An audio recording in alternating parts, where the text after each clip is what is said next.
बिस्मिल्लाहिर्रहमानिर्रहीम। अस्सलामुअलैकुम एवरीवन। इंशाअल्लाह आज के क्लास में हम प्रेजेंट परफेक्ट टेंस के मुख्तलिफ यूज़ेस के हवाले से डिटेल डिस्कशन करेंगे। पिछली वीडियो में हमने प्रेजेंट परफेक्ट टेंस के स्ट्रक्चर के हवाले से डिस्कशन की थी और हमने पढ़ा था कि प्रेजेंट परफेक्ट टेंस को फॉर्म करने के लिए हम हैज़ और हैव के बाद वर्ब की थर्ड फॉर्म या पास्ट पार्टिसिपल फॉर्म को यूज़ करते हैं। प्रेजेंट परफेक्ट टेंस के यूजेस को डिस्कस करने से पहले ये समझना और जानना इंतहाई ज़रूरी है कि जब हम प्रेजेंट परफेक्ट टेंस की बात करते हैं तो ये सिर्फ प्रेजेंट टाइम एक्टिविटीज़ के लिए इस्तेमाल नहीं होता, बल्कि ये पास्ट टाइम एक्टिविटीज़ के लिए भी इस्तेमाल होता है। इसी वजह से हम कहते हैं कि हमारा जो प्रेजेंट परफेक्ट टेंस है ये मिक्सचर है बोथ प्रेजेंट और पास्ट का। इसका मतलब है कि हम प्रेजेंट एक्टिविटीज़ के लिए भी इसको इस्तेमाल करते हैं और पास्ट टाइम एक्टिविटीज़ के लिए भी इस टेंस को इस्तेमाल करते हैं। लेकिन ये बात ज़रूरी है कि प्रेजेंट टाइम के साथ इसका इंतहाई स्ट्रॉन्ग कनेक्शन होता है। अगर हम इस वर्ड को देखें परफेक्ट, तो the word perfect basically comes from the Latin verb perficere. Latin language में इस वर्ड को किस तरह प्रोनाउंस किया जाता है I do not know for sure, लेकिन इंग्लिश में हम इसको प्रोनाउंस करते हैं ऑफिसियर और इसका मतलब है टू डू समथिंग कंप्लीटली और to bring something to a completion. और इंग्लिश में इसकी मीनिंग हम करते हैं टू फिनिश और टू कंप्लीट। तो जब हम परफेक्ट टेंस की बात करते हैं तो बेसिकली इस टेंस में हम उन एक्टिविटीज़ की बात करेंगे जो मुकम्मल हो गए हो या जो ख़त्म हो गए हो। और प्रेजेंट परफेक्ट टेंस में बेसिकली स्टेटेड और इम्प्लाइड फिनिशिंग पॉइंट होता है।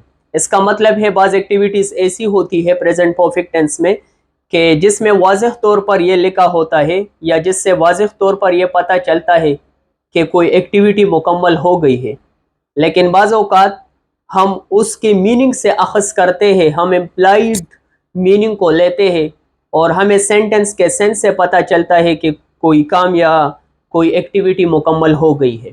तो जब हम प्रेजेंट परफेक्ट टेंस की बात करते हैं तो बेसिकली हम उन तमाम एक्टिविटीज़ की बात करेंगे जो मुकम्मल हो गए हो और प्रेजेंट के साथ उसका एक स्ट्रॉन्ग कनेक्शन होगा। लेकिन हम इस टेंस को प्रेजेंट टाइम एक्टिविटीज़ के लिए भी इस्तेमाल करते हैं और पास्ट टाइम एक्टिविटीज़ के लिए भी इस्तेमाल करते हैं। प्रेजेंट परफेक्ट टेंस के इस्तेमालात ज़्यादा है, तो आज के वीडियो में हम इंशाल्लाह चंद इस्तेमालात और यूजेस के बारे में पढ़ेंगे और नेक्स्ट वीडियोस में इंशाल्लाह हम तफसील से और इस्तेमालात के बारे में डिटेल डिस्कशन करेंगे। अगर हम यूज़ की बात करें प्रेजेंट परफेक्ट टेंस की, तो ब्रॉडली प्रेजेंट परफेक्ट टेंस के दो बड़े बड़े इस्तेमालात हैं। एक को हम कहते हैं the continuous use of the present perfect tense और दूसरा है the non continuous use of the present perfect tense. Present perfect tense का एक इस्तेमाल कंटिन्यूस है और दूसरा इस्तेमाल नॉन कंटिन्यूस है।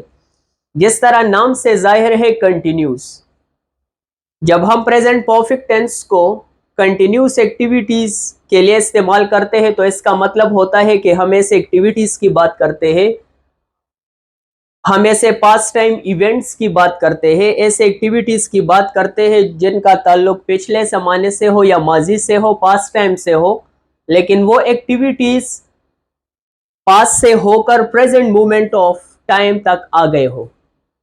ऐसे तमाम एक्टिविटीज़ जिनका ताल्लुक पास्ट से हो, गुजरे हुए ज़माने से हो, और वो गुजरे हुए ज़माने से होकर अब जिस वक्त मैं बोल रहा हूँ ये प्रेजेंट मोमेंट ऑफ टाइम है। तो पिछले वक्त पास्ट से होता हुआ प्रेजेंट मोमेंट ऑफ टाइम के साथ एक कनेक्टेड है, तो प्रेजेंट के साथ इसका कनेक्शन होगा। So the continuous use of the present perfect tense is to use the sentences of this tense for those activities, for those past time actions that have continued your past time up to the present moment of time, जो past से होकर इस वक्त तक आ गए हो। For example, अगर हम एक मिसाल ले लें, there have been a lot of bad accidents on the freeway lately. अब इसका मतलब है कि there have been a lot of bad accidents on the freeway lately, highway पर बहुत ज्यादा एक्सीडेंट हुए हैं इसका मतलब है कि पिछले वक्त में भी हाईलैंड पर बहुत ज़्यादा एक्सीडेंट हुए हैं और ये कंटिन्यूसली पास से होकर इस वक्त तक प्रेजेंट मोमेंट ऑफ टाइम तक आ गए हैं। इसका मतलब अगर हम ये ले लें कि 30 दिन पहले की अगर फॉर एग्जांपल हम बात करें तो 30 दिन पहले भी एक्सीडेंट हुए थे, उसके बाद 28 डेज पहले भी हुए थे, 20 डेज पहले भी हुए थे और इस वक्त तक ये आ गए हैं, मौजूदा वक्त तक इस एक्सीडेंट का सिलसिला जारी है। तो ये एक्सीडेंट का सिलसिला पास्ट टाइम से होकर प्रेजेंट टाइम के साथ कनेक्टेड है। तो इसका मतलब है कि हम बेसिकली इस एक्टिविटी की बात कर रहे हैं ओवर अ स्पान और over a period of time. ये पास्ट से होकर प्रेजेंट मोमेंट ऑफ टाइम तक आ गया है। सेकंड बड़ा इस्तेमाल है, बड़ा यूज है प्रेजेंट परफेक्ट टेंस का, the non continuous use of the present perfect tense. Non continuous use कि जब हम बात करते हैं प्रेजेंट परफेक्ट टेंस की तो basically we are talking about the recent single past time events, ऐसे वाकयात, ऐसे एक्टिविटीज जो अभी अभी हाल में हुए हो but they directly affect the present, impact the present. हम पास्ट एक्टिविटीज की बात कर रहे हैं, हम पास्ट एक्टिविटी की बात करते हैं लेकिन उसका डायरेक्ट इम्पैक्ट या असर प्रेजेंट टाइम में होता है। For example, there has been a bad accident on the freeway, highway पर, फ्रीवे पर एक बहुत खतरनाक एक्सीडेंट हुआ है। तो इसका मतलब ये है, ये नॉन कंटिन्यूस यूज है, हम सिर्फ वन इवेंट की बात करते हैं। यहां पर तो हमने चेन ऑफ इवेंट्स की बात की, जब हम कंटिन्यूस एक्शन की बात करते हैं तो बेसिकली हम चेन ऑफ इवेंट की बात करते हैं कि बहुत सारे इवेंट्स की हम बात कर रहे हैं और वो इवेंट्स एक दूसरे के साथ पास से होकर प्रेजेंट तक कनेक्टेड है। फॉर एग्जाम्पल, यहां एक एक्सीडेंट हुआ, यहां दूसरा एक्सीडेंट हुआ, यहां तीसरा हुआ, यहां चौथा हुआ, यहां पांचवा हुआ और यहां तक ये जब हम प्रेजेंट की बात करते हैं तो बेसिकली ये पास्ट टाइम से होकर प्रेजेंट टाइम के साथ कनेक्टेड है। तो ये बेसिकली कंटिन्यूस यूज है। लेकिन जब हम नॉन कंटिन्यूस यूज की बात करते हैं तो हम very रेसेंट single past time event की बात करते हैं। हम एक इवेंट या एक एक्टिविटी की बात करते हैं, वो अभी अभी हुआ है लेकिन पास्ट में हुआ है, लेकिन उसका डायरेक्ट असर, डायरेक्ट इंपैक्ट प्रेजेंट पर है। किस तरह? There has been a bad accident on the freeway, freeway पर, हाईवे पर एक बहुत खतरनाक एक्सीडेंट हो चुका है या हुआ है। इसका मतलब यह है कि प्रेजेंट में इसका इंपैक्ट मौजूद है। यह नॉन कंटिन्यूस यूज हमें यह शो करता है कि the information is still new. इस सेंटेंस में हम जो इंफॉर्मेशन प्रोवाइड कर रहे हैं basically the information is new. And second, it has impact on the present, present time पर इसका इम्पैक्ट है, असर है। इसका मतलब यह है कि जब एक्सीडेंट हुआ है सो द हाईवे और the freeway might be closed for traffic. असर इसका प्रेजेंट में यह है कि ये रोड ट्रैफिक के लिए बंद हो चुका है। तो हम बेसिकली उसके रिजल्ट के साथ मोस्टली कंसर्न है, उस एक्शन के साथ मोस्टली कंसर्न नहीं है। There has been a bad accident on the freeway, highway पर खतरनाक एक्सीडेंट हुआ है, हम एक एक्टिविटी की बात कर रहे हैं। इसका मतलब है कि इंफॉर्मेशन न्यू भी है और इसका असर प्रेजेंट में भी है। प्रेजेंट में असर यह है कि एक्सीडेंट की वजह से जो फ्रीवे है या हाईवे है वो ट्रैफिक के लिए बंद किया गया है। तो ये ब्रॉडली दो कैटेगरीज है प्रेजेंट परफेक्ट टेंस की। हम प्रेजेंट परफेक्ट टेंस को कंटिन्यूस एक्टिविटीज के लिए भी यूज करते हैं, the continuous use of the present perfect tense, और हम नॉन कंटिन्यूस एक्टिविटीज के लिए भी यूज करते हैं the non continuous use of the present perfect tense. इसके बारे में इंशाल्लाह हम स्टेप बाय स्टेप डिटेल से डिस्कशन करेंगे। अगला जो इस्तेमाल है प्रेजेंट परफेक्ट टेंस का वो जस्ट के साथ है, अभी अभी।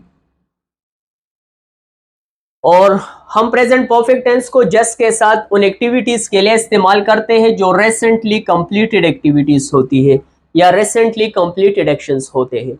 वो तमाम एक्टिविटीज जो अभी अभी नियर पास्ट में अभी अभी हुए हो उस एक्टिविटीज के लिए भी बेसिकली हम इस्तेमाल करते हैं प्रेजेंट परफेक्ट टेंस के सेंटेंसेस को, और इसमें हम जस्ट इस्तेमाल करते हैं। For example, he has just gone out, वो अभी अभी बाहर निकला है।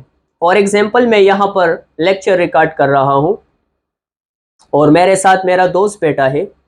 अगर कोई बाहर से आ जाए और मैं इस रूम को इस लेक्चर के बाद लीव करूँ, छोड़ जाऊँ, और मेरे 2 मिनट बाद कोई आ जाए और मेरे दोस्त से पूछ ले कि आफ्ताब कहाँ है, तो वो रिप्लाई करेगा he has just gone out, वो अभी अभी बाहर गया है। तो जस्ट के साथ हम रिसेंटली कंप्लीटेड एक्टिविटीज की बात करते हैं प्रेजेंट परफेक्ट टेंस में। इसका मतलब है कि एक्टिविटी अभी अभी मुकम्मल हो गई है।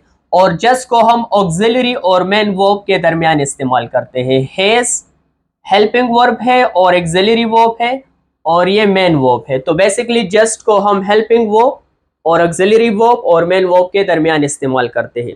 ये तो अफर्मेटिव सेंटेंस है या पॉजिटिव सेंटेंस है।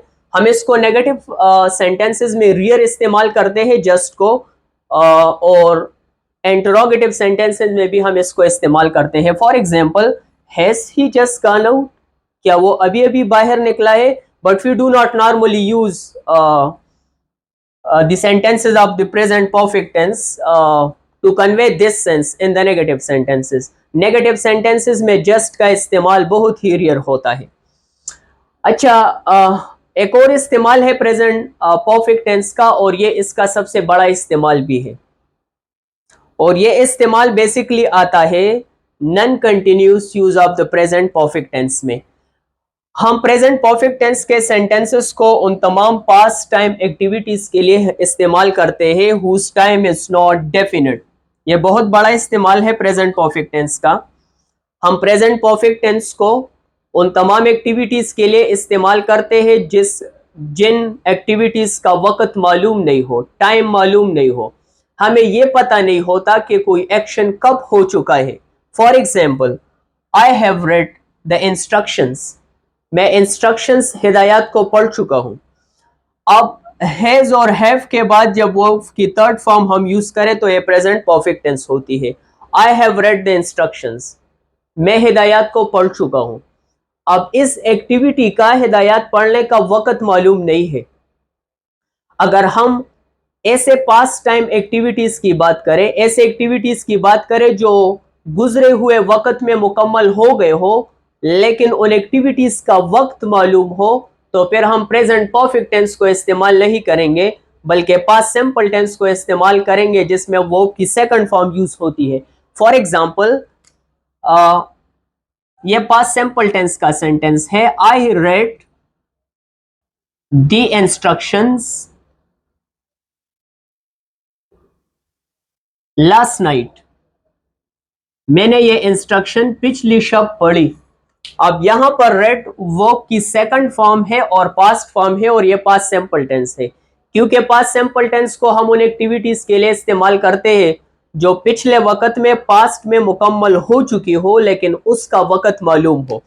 अब ये सेंटेंस तो ग्रामेटिकली करेक्ट है क्योंकि हम पास्ट सिंपल टेंस को यूज करते हैं जब हम पास्ट टाइम कंप्लीटेड एक्टिविटीज की बात करते हैं और उनका टाइम भी डेफिनेट हो। लेकिन अगर मैं इस तरह लिखूं कि I have read the instructions last night, तो अब ये सेंटेंस ग्रामेटिकली इनकरेक्ट है क्योंकि प्रेजेंट परफेक्ट टेंस को हम सिर्फ उन एक्टिविटीज के लिए इस्तेमाल करते हैं जो बेसिकली पास्ट एक्टिविटीज हो लेकिन जिसका टाइम डेफिनेट न हो, मालूम न हो। अब यहां पर जब हमने लास्ट नाइट लिखा तो ये मालूम वक्त को डेफिनेट टाइम को शो करता है, और डेफिनेट टाइम को जब हम शो करते हैं कंप्लीटेड एक्टिविटीज के लिए तो हम पास्ट सिंपल टेंस को इस्तेमाल करेंगे, प्रेजेंट परफेक्ट टेंस को इस्तेमाल नहीं करेंगे। प्रेजेंट परफेक्ट टेंस को हम तब इस्तेमाल करेंगे जब हम पास्ट टाइम एक्टिविटीज की बात कर रहे हो लेकिन उन एक्टिविटीज का वक्त मालूम नहीं हो। For example, I have gone to Peshawar. Ali has gone to Peshawar. Ali Peshawar जा चुका है। You have gone to Peshawar. तुम पेशावर जा चुके हो। लेकिन इन तमाम एक्टिविटीज में वक्त मालूम नहीं है। अगर मैं इस तरह करूं या इस तरह कहूँ कि मैं कल पेशावर गया था, तो ये भी पास्ट टाइम कंप्लीटेड एक्टिविटीज है, लेकिन चूंकि इसका टाइम डेफिनेट है तो मैं प्रेजेंट परफेक्ट टेंस को यूज नहीं कर सकता, मैं पास्ट सिंपल टेंस को यूज करूंगा। I went to Peshawar yesterday. मैं इस तरह नहीं कह सकता कि I have gone to Peshawar yesterday. अगर मैंने इस तरह कहा तो ये सेंटेंस ग्रामेटिकली इनकरेक्ट हो जाएगा। इंशाल्लाह प्रेजेंट परफेक्ट टेंस के फर्दर यूजेस के बारे में हम नेक्स्ट वीडियो में डिटेल से पढ़ेंगे। मैं आज के लेक्चर को सम अप कर लेता हूँ। प्रेजेंट परफेक्ट टेंस को हम पास्ट और प्रेजेंट दोनों एक्टिविटीज के लिए इस्तेमाल करते हैं। बुनियादी तौर पर इसका कंटिन्यूस यूज है और नॉन कंटिन्यूस यूज है। कंटिन्यूस यूज में हम ये कहते हैं कि कोई एक्टिविटीज पास्ट से होकर प्रेजेंट मोमेंट ऑफ टाइम तक आ गई है, और नॉन कंटिन्यूस यूज में हम ये कहते हैं कि कोई सिंगल एक्टिविटी है पास्ट टाइम में, लेकिन उसका असर प्रेजेंट में मौजूद है, उसका इम्पैक्ट प्रेजेंट में मौजूद है। हम जस्ट के साथ भी इसको रिसेंटली कंप्लीटेड एक्टिविटीज के लिए इस्तेमाल करते हैं, और सबसे बड़ा इस्तेमाल प्रेजेंट परफेक्ट टेंस का ये है कि वो तमाम एक्टिविटीज जो गुजरे हुए ज़माने में या पास में मुकम्मल हो चुके हो और उनका वक्त मालूम नहीं हो, हमें ये पता नहीं होता कि ये एक्टिविटी कब मुकम्मल हो चुकी है, या ये इंफॉर्मेशन ज़रूरी नहीं होती। Thank you so much and see you इंशाल्लाह इन द नेक्स्ट वीडियो।